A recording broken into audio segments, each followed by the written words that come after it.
Father of genetics हमारे Mendel.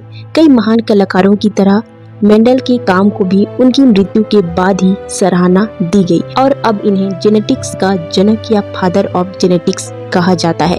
लेकिन उन्हें एक ऐसे ग्रेट पर्सन के रूप में याद किया जाता है जो फूलों से प्यार करते थे, और जब उनकी मृत्यु हुई तो उन्होंने मौसम और सितारों का व्यापक रिकॉर्ड भी रखा हुआ था। और आज हम ऐसे ही ग्रेट वैज्ञानिक के बारे में जानेंगे जिसे कहा जाता है ग्रेगर मेंडल, अनुवांशिकी के जनक। तो चलिए वीडियो की शुरुआत करते हैं।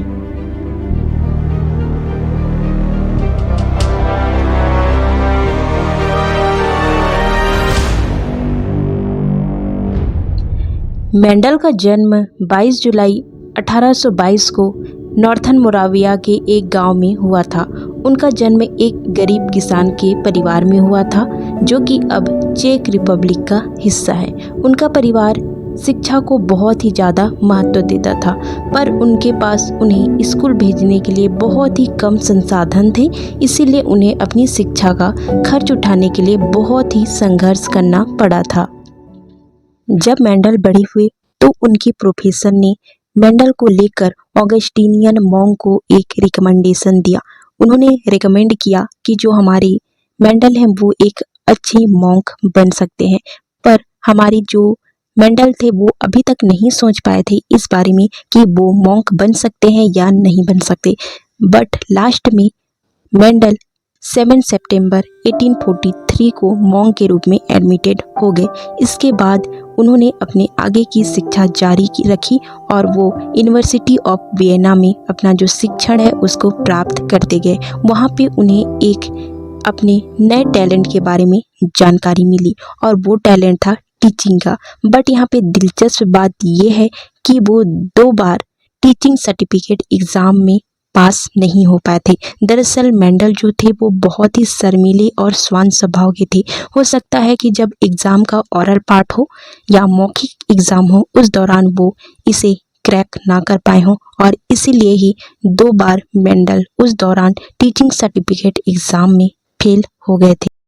मेंडल के दिमाग में हमेशा से एक विचार आता था कि एक पीढ़ी के लक्षण दूसरी पीढ़ी में कैसे चले जाते हैं, मतलब कि माता पिता के कुछ लक्षण बच्चों में भी कैसे दिखाई पड़ते हैं। इस सवाल को खोजने के लिए मेंडल ने अपना प्रयोग करना चालू किया। स्टार्टिंग में उन्होंने चूहों पर अपना अनुसंधान किया, पर वो जिस जगह पे ये अनुसंधान कर रहे थे जो कि था चर्च, वहाँ पे इन तरह की चीज़ों पर मनाही थी।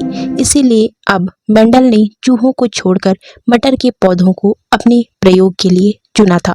मोनास्ट्री बॉटनिकल गार्डन में एक घर हुआ करता था जहाँ पे हमारे जो मेंडल थे वो रहते थे, और वहीं पे मटर के पौधों को उगाकर घंटों का समय बिताया करते थे और अपना जो प्रयोग है उसको करते जाते थे। लगभग 8 वर्षों तक मेंडल ने हजारों मटर के पौधों की खेती की और क्रॉस बनाने के लिए पराग या फिर जो पॉलिन होते हैं उसको एक पौधे से दूसरे पौधे में स्थानांतरित किया या ट्रांसफ़र किया, और इसके लिए उन्होंने एक पेंट ब्रश का यूज़ किया जिससे कि जो पॉलिन है वो दूसरे पौधे में पहुंच जाए और ब्रीडिंग हो जाए।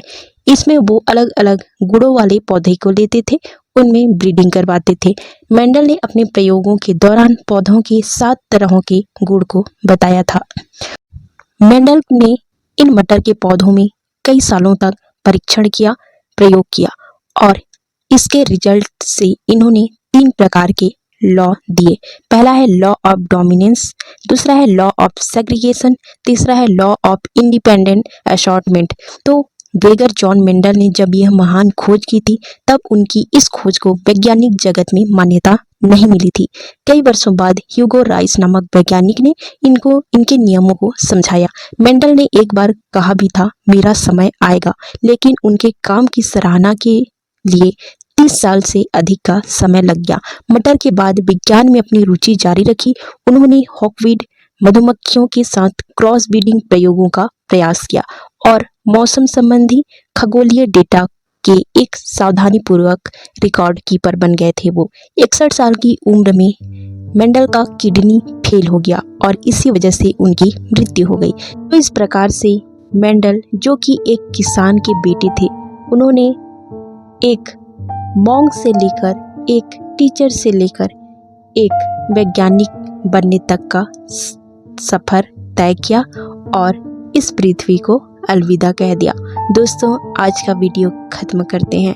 वीडियो से अगर आपको थोड़ी भी जानकारी मिली हो, लाइक ज़रूर कर दीजिएगा। Thank you so much for watching.